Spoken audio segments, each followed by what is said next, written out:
ਕਰਦੇ ਨੇ ਜੋ ਵੀ ਮੰਗਾ ਮੈਨੂੰ ਸਰਕਾਰ ਅਤਾ ਕਰਦੇ ਨੇ। ਹਰ ਇੱਜ਼ਤਾਂ ਦਾ ਸਦਾ ਉਹਨਾਂ ਦੇ ਗਲ ਵਿੱਚ ਰਹਿਣਾ, ਹਰ ਇੱਜ਼ਤਾਂ ਦਾ ਸਦਾ ਉਹਨਾਂ ਦੇ ਗਲ ਵਿੱਚ ਰਹਿਣਾ। ਉਹਨਾਂ ਖੁਸ਼ਬਖਤਾਂ ਦਾ ਨਾ ਮਰ ਕੇ ਵੀ ਜ਼ਿੰਦਾ ਰਹਿਣਾ, ਜਿਹੜੇ ਆਕਾ ਦੀ ਸਨਾ ਕਰਦੇ ਨੇ ਜੋ ਵੀ ਮੰਗਾ ਮੈਨੂੰ ਸਰਕਾਰ ਅਤਾ ਕਰ। बिस्मिल्लाहिर्रहमानिर्रहीम। अस्सलाम वालेकुम दोस्तों, बुजुर्गों, नाज़रीन, तुहाडे सामने अगली वीडियो दे नाल हाज़र हां। अज जिहड़ा तुसीं देख रहे हो कि एक बड़ी ही ज़बरदस्त तो बड़ी ही आला किस्म की बूटी है। बस मेरा अज अचानक इतफाक होया बाहर जान दा, और काफ़ी दूर जिहड़ा ना साडे एरिए दे विच ते हैगा मोटरवे की साइड ते मैं गया तो मैनूं उत्थे नज़र आई है। वैसे तो एक इहदे बिल्कुल मुशाबा एक होर बूटी हुंदी है जिहड़ी कि ओह ते आम पाई जाती है, लेकिन यह जी असल में अफसन तीन है। इसका नाम अफसन तीन है और इसका नाम जड़ा है होर इनू मुख्तलिफ नामों तो भी पुकारा जाता है,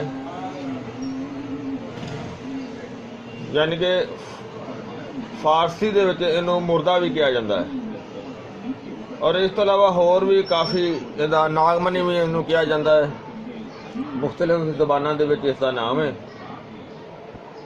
और देखा तुसी कि एक देखो एक घास की मानी हैगी है बूटी, और इनके बड़े ही कमाल दे बड़े ज़बरदस्त फायदे ने। और ये जो फुल तुसी देख रहे हो ये पीले फुल दे विच भी है, और इस तो थोड़ा जिहा वाइट फुल दे विच भी हुंदी है, और इहदा फुल जिहड़ा है बाबूने दे फुल दे मशाबा है।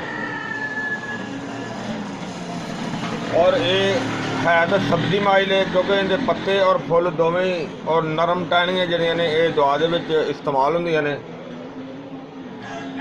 और इनका बहुत ही अच्छा तो बड़ा आला फायदा है।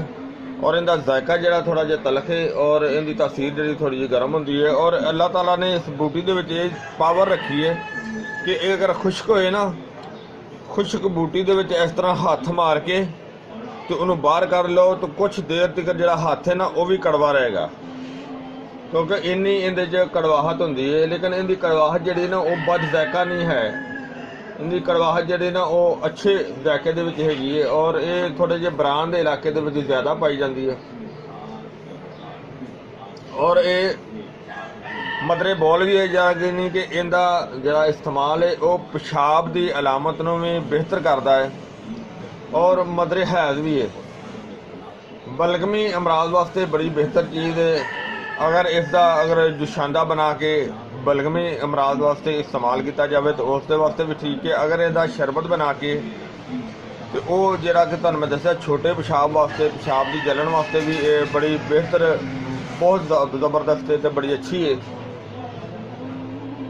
और इस तो अलावा इनका होर एक बड़ा कमाल का फायदा है कि अगर ये बूटी नूं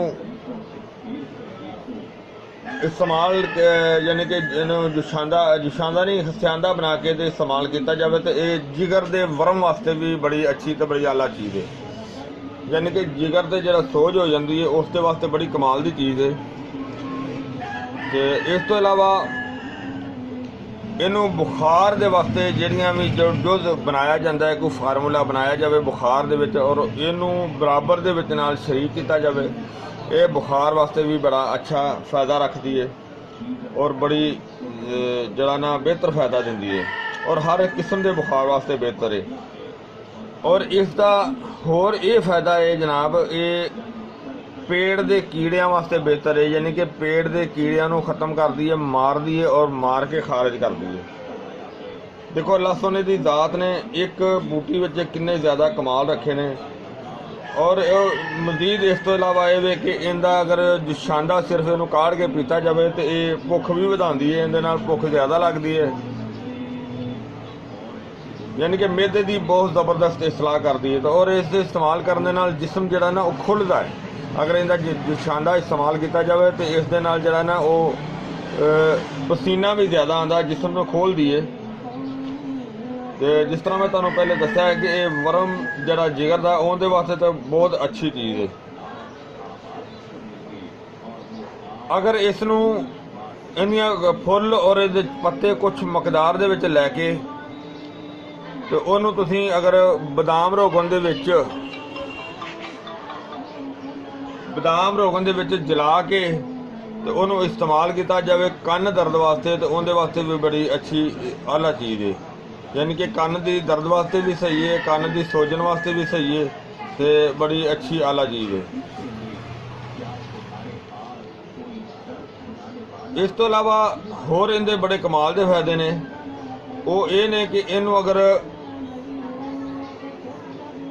रखा जाए कपड़ियां दे विच तो कपड़ियां में कीड़ा नहीं लगेगा। अगर इसकी धूनी दी जाए तो इस दे नाल कीड़े मकोड़े जिहड़े ने वो भी घरों खत्म हो जाते हैं, नस जाते हैं। अल्लाह सोने की ज़ात ने देखो इस बूटी दे विच कितनी ज़्यादा ताकत रखी है, बल्कि बूटी का कोई भी ऐसी अल्लाह ताला की ज़ात ने बेकार चीज़ नहीं पैदा की।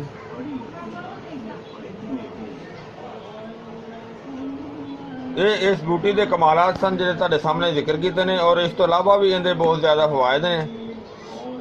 मजीद है कि इंशाल्लाह ये वीडियो तुहानूं अच्छी लगी होगी, इन्हूं तुसीं लाइक करो, शेयर करो, सब्सक्राइब करना बिल्कुल नहीं भूलना। इंशाल्लाह अगली वीडियो में फिर मिलेंगे। इजाज़त, अल्लाह हाफिज़, अस्सलाम वालेकुम रहमतुल्लाहि व बरकातुहू।